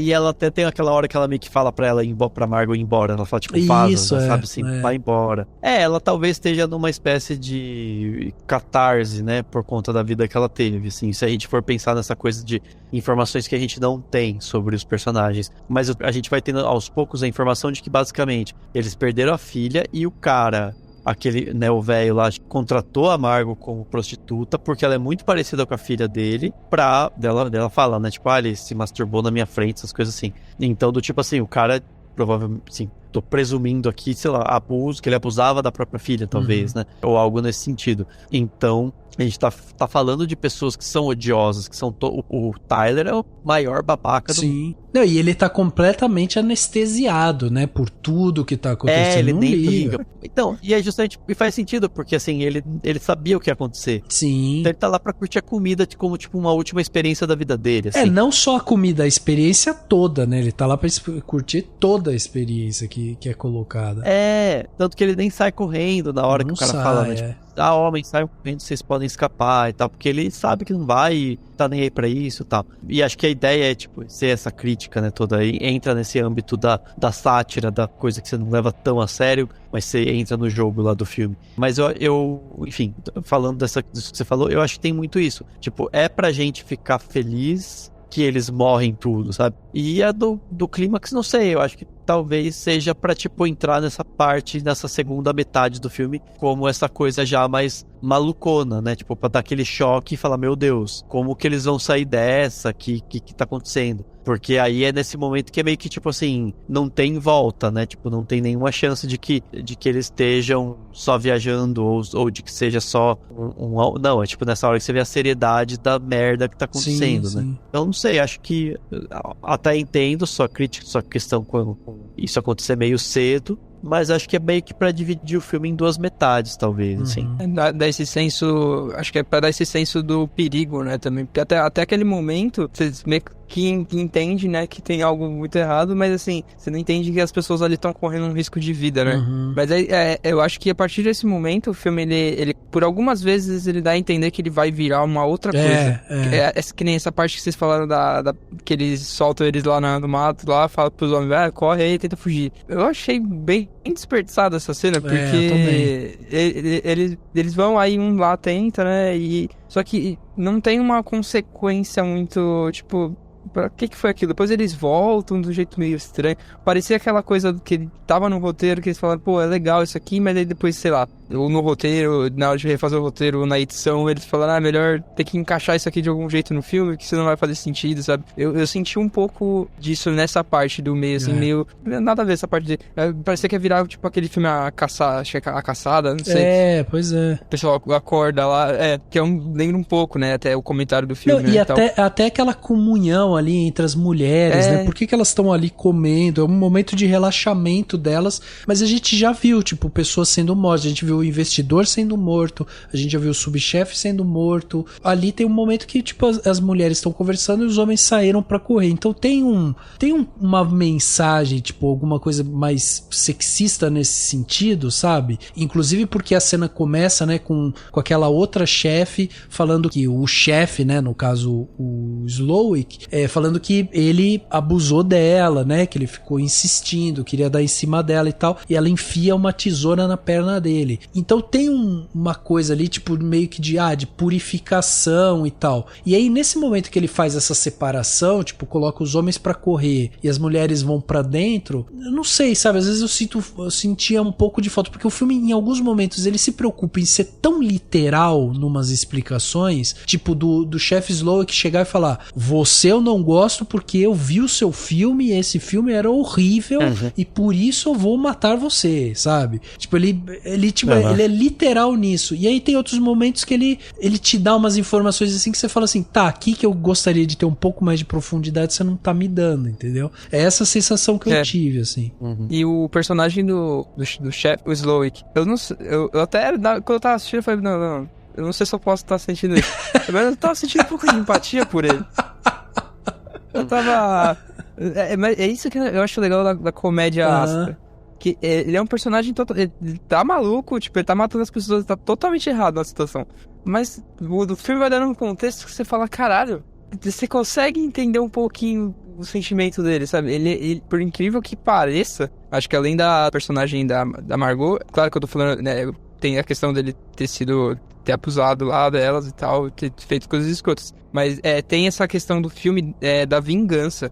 Então você consegue entender essa questão do por que ele tá assim, fazendo tudo aquilo, né? Ele tá meio que se vingando daquela galera, né? É como se meio que fosse um filme de vingança, assim. Exato. Então, acho que parte muito dessa coisa que o Rafa falou no começo de... Ele é aquele cara frio, mas ele tem esse ar meio... Sim, não sei se eu posso dizer simpático, mas você simpatiza um pouco com ele nesse sentido, assim, de, tipo, aquelas pessoas são tão escrotas. Exato. Que o cara aqui também é muito escroto, você fica tipo, eu entendo. Você tá fazendo o que você tá fazendo. Que é o que o Dani tava falando, que você quase, tipo, deseja, né? A ideia de você quase desejar a morte daqueles personagens todos ali, porque são todos escrotos, né? Com a exceção da Margot, que é essa incógnita que a gente vai descobrir ao longo do filme. E tem umas coisas que não explicam, mas eu acho que talvez seja o objetivo, né? O filme fala, tem coisa... Então vocês falaram da mulher, né, coitada, que tá lá, a mulher do cara que não sabe o nome dos pratos. Tem a própria secretária do ator, né, do John Leguizamo, que, tipo, tem uma hora que ele fala assim, mas você fez faculdade, ela fala que fez, e ele meio que fala assim, você vai morrer, né, tipo, tem um negócio meio assim do tipo, é porque você precisa estar aqui na personagem, tipo, era em dupla, e é isso, sabe, eu acho que nisso o filme até brinca com isso, assim, sabe, até um dos outros comentários do próprio Dead Cinema, que é muito óbvio, que é o dele falar que não gostou do filme do cara, e é meio que isso que tem que é um pouco isso, né, que você tem, tipo, quando você vê um filme muito ruim, que você fala, perdi meu tempo da minha vida. E é isso, tipo, às vezes a pessoa trabalha tanto, vai no fim de semana no cinema, né, tipo, com o único horário que ela tem pra se divertir, aí ela vê um filme ruim, ela tem meio que por todos os motivos, é o argumento, né, tipo, ela tem todos os motivos pra ficar puta, e não vai ser com o diretor, porque ninguém vê a cara do diretor, só vai ter cara do ator, sim, né, você vê o filme. O John Leguizamo, você vai ficar bravo com o John Leguizamo. Mas assim, eu tô falando isso porque, enfim, é porque é isso, tipo, eu acho que tem coisas, e aquela resposta que ele dá, né, pra mulher, pra secretária, do tipo, e você vai morrer, sabe? É do tipo, tem coisa que não dá pra explicar tudo, e que entra nessa brincadeira, né, do tipo, tudo tem que ter explicação, num filme tudo tem que ser referência, e às vezes não, às vezes cara, não dava pra fazer de outro jeito, você vai morrer, entendeu? Tipo, é isso, então não dá pra fazer de outro jeito, esse filme tá desse jeito aqui, é como saiu, e às vezes é isso, né, acho que tem um pouco dessa questão aí. Exato, mas é assim, né? Tudo também parte do equilíbrio, né? Porque se você se você tá dando a justificativa pra algumas coisas e você não dá pra outras, então a gente tá entendendo que o diretor quer que você, né, tenha um pouco mais de consciência daquilo ali que tá sendo falado. Então por isso que eu digo que tem momentos que ele é muito literal em algumas coisas. Em outras, a gente fica sempre naquela dúvida, né? Mas por que tá ali? Tá bom, é porque tinha que ser impar. Mas, né, tá bom, podia ser impar, mas como também podia ser um evento onde vão, sei lá, uma pessoa sozinha, pessoas desconhecidas, então, né, tipo, varia muito.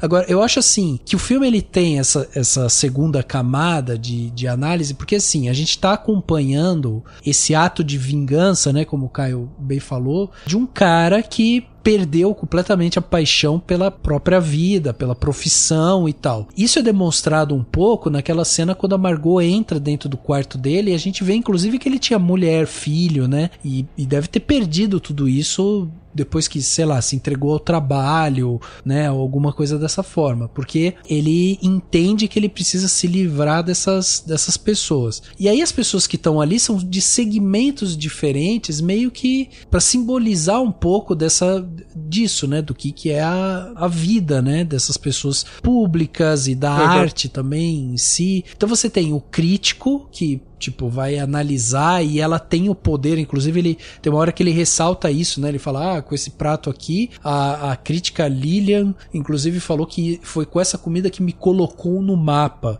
como se você precisasse de um aval, de uma crítica pra você estar no mapa ou não, e né? Precisa, né, isso é muito forte no mercado gastronômico, assim, no cinema muito também, né, claro. Embora acho que hoje seja muito difícil dizer que tem um crítico ou, né, alguém específico, mas tem, tipo, a crítica precisa gostar do seu filme no Festival X, que daí todo mundo vai falar, nossa, esse filme é maravilhoso, e aí você vai poder fazer outros filmes e tal. E no mercado da gastronomia, não sei como é que tá hoje, mas eu já tive contato, né, em termos de trabalho, e era muito isso mesmo, tipo, sabe, assim, é muito disso, de tipo, saiu, conseguiu uma estrela Michelin, né, e os caras da Michelin nunca falam que são, eles sempre chegam lá como clientes comuns, tipo, e daí você nossa, aí você desponta. Sim. Ou conseguiu chegar na lista da revista Restaurant, aí seu papel que você surge lá no último lugar. Entrou pra lista, pronto, todo mundo vai querer visitar seu restaurante, aí você consegue ganhar mais com isso,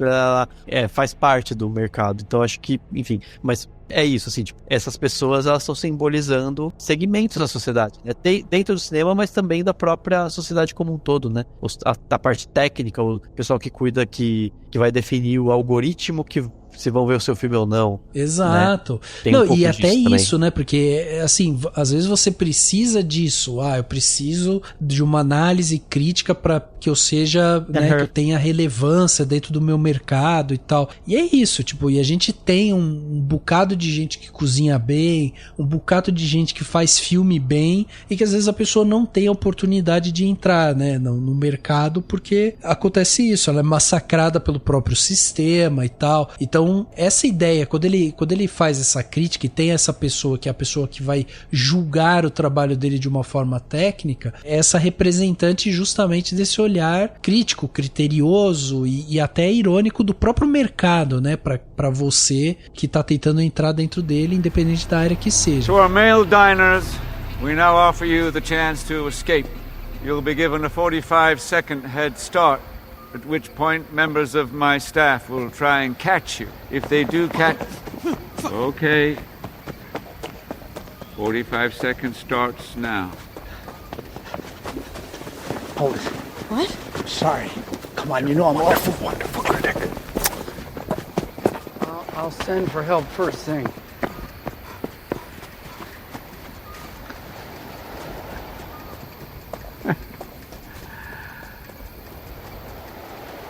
You too.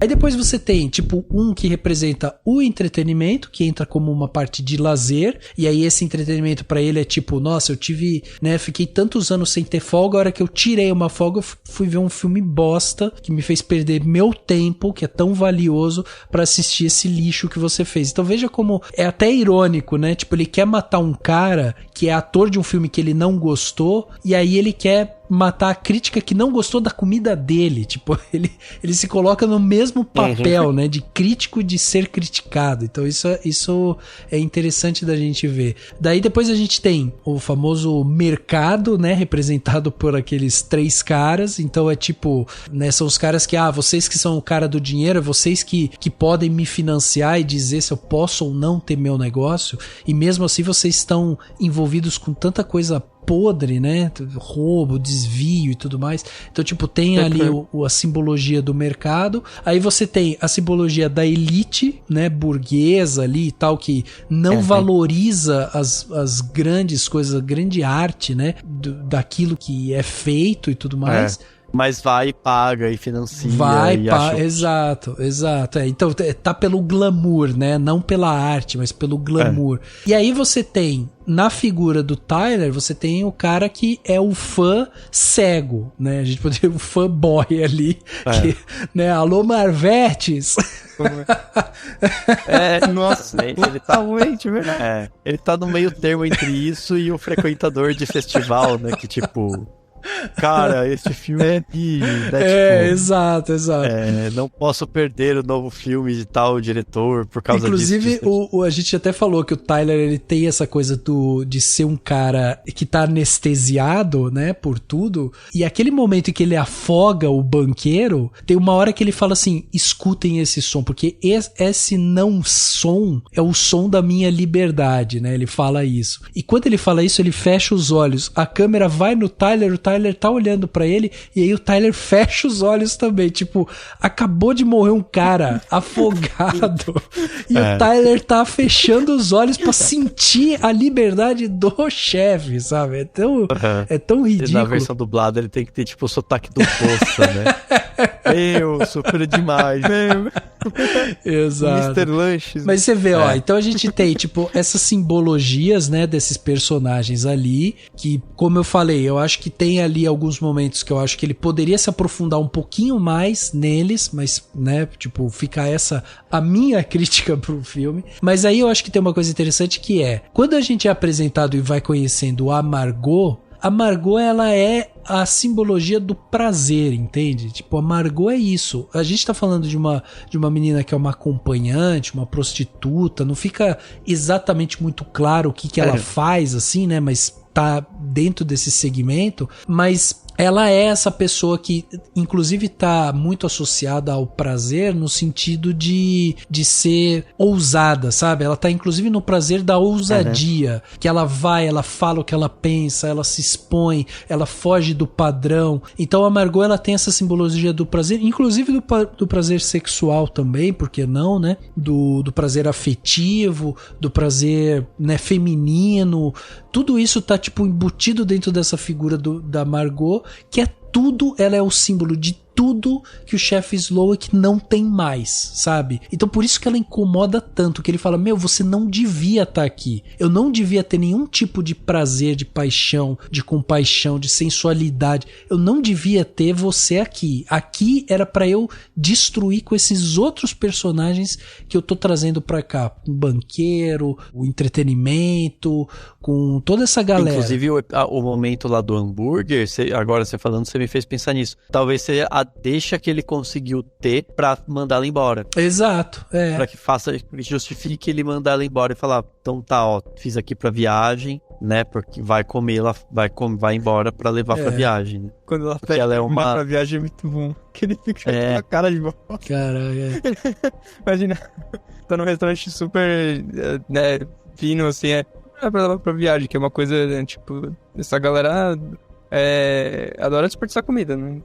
Não, é super popular, é coisa de pobre. E o Tyler fala isso, né? O Tyler fala isso no começo, quando ela fala assim que ela não vai comer e que ela ia mandar de volta, o Tyler fala, imagina, você não pode fazer isso de jeito nenhum, tipo, fazer isso é um ato, assim, impensável. Então, tipo, é através dessa informação do Tyler que cai a ficha dela pra daí ela falar que ela não gostou da comida, que ela está faminta. Então, isso pra mim é muito simbólico, sabe, da personagem da Margot. Tipo, ela ser essa representação desse prazer e tal, e esse prazer dizer pro chefe que tá faminto, que tá insatisfeito, que quer... E aí ele se deixa seduzir um pouco por isso quando ele faz o hambúrguer, que daí é o momento que ele sente um pouco desse prazer. E aí sim, aí você pode ir embora. Eu curti um pouco desse prazer, agora eu não preciso efetivamente de você aqui porque eu preciso voltar pro meu menu, que é a destruição dessas outras figuras que estão aqui. Então, assim, eu acho muito legal essas representatividades ali, nesse sentido, né, de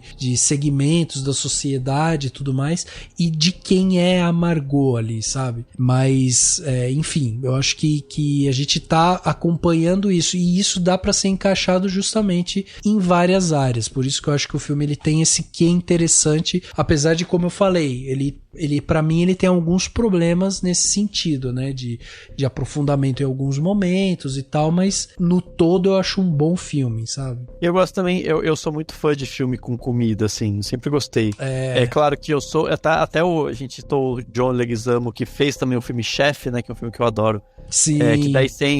Que daí é levezinho, bonitinho, fofinho. Mas assim, eu gosto muito dessas cenas, tipo, de comida sendo feita, né? Aquelas cenas bonitas e tal.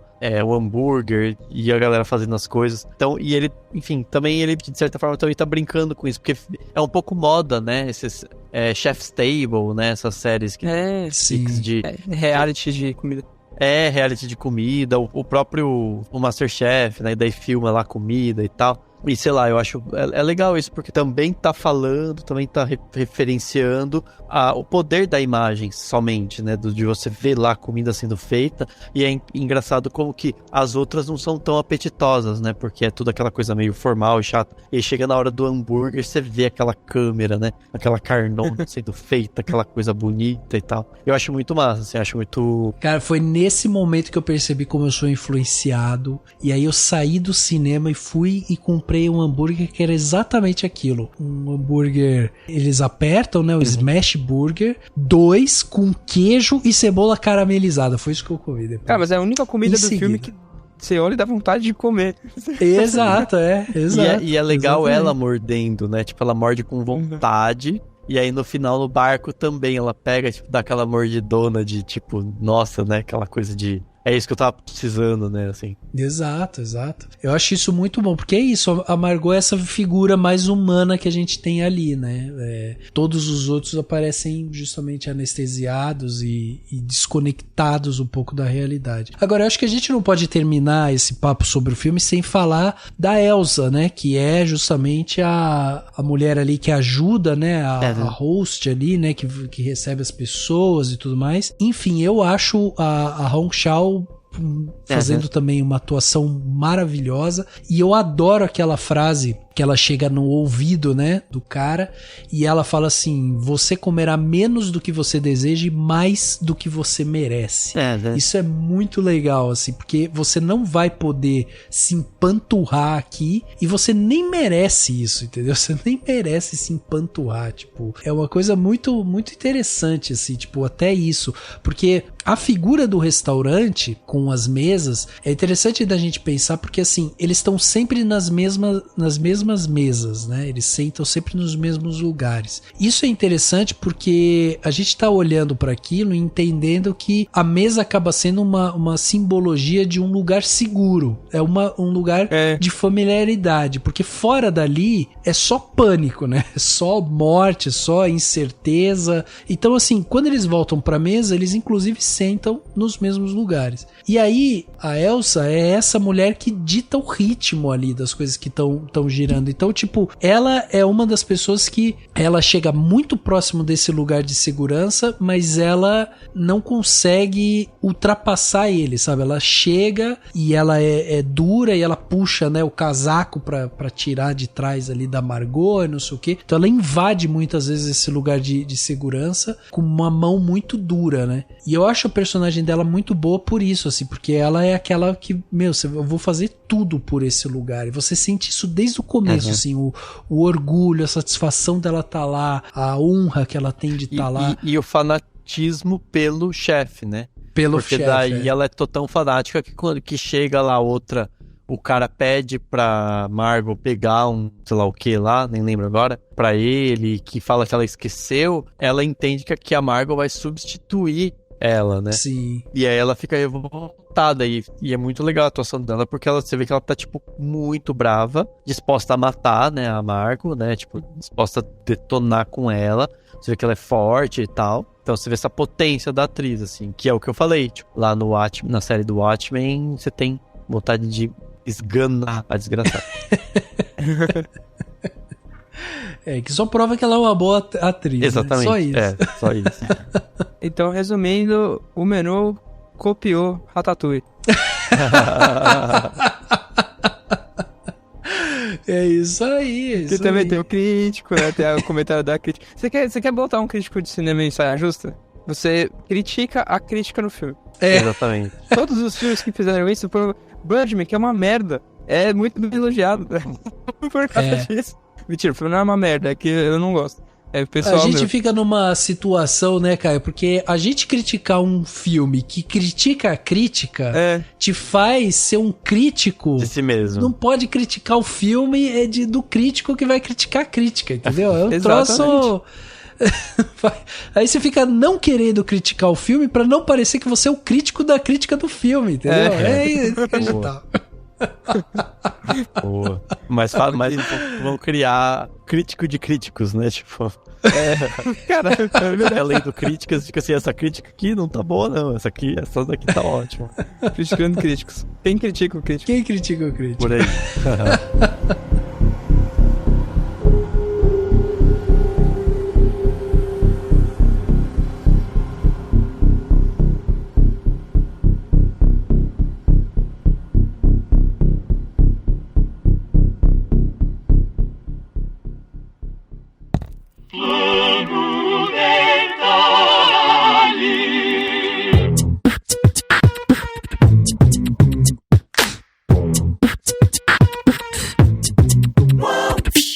detalhe da semana, né? Aquele momento aqui para dar dicas para vocês ouvintes, né? Para vocês curtirem melhor aí sua semana. Estamos chegando nos últimos planos detalhes do ano. Olha aí, tem poucos episódios e dessa vez o Dani vai começar. Dani, o que você trouxe pra gente de plano detalhe? Vou indicar 2 filmes então. Os 2 eu gostei, um deles nem tanto, mas enfim. Um que eu gostei muito, que eu vi no cinema e que, enfim, a gente até cogitou, né, falar aqui, enfim, aqui no podcast, acabou decidindo não falar sobre ele, que é o Até os Ossos, do Luca Guadagnino. Ah, sim. É um filme que tem o Timothée Chalamet, né? E é muito interessante. Eu gostei bastante, assim, do filme. Acho que ele tem uma... É super maduro, assim, né? Sabe, do ponto de vista do Luca Guadagnino como diretor. Ele remete a muita coisa que ele fez desde dos filmes de terror que ele fez até esses filmes sobre jovens, né? Desde o Me Chame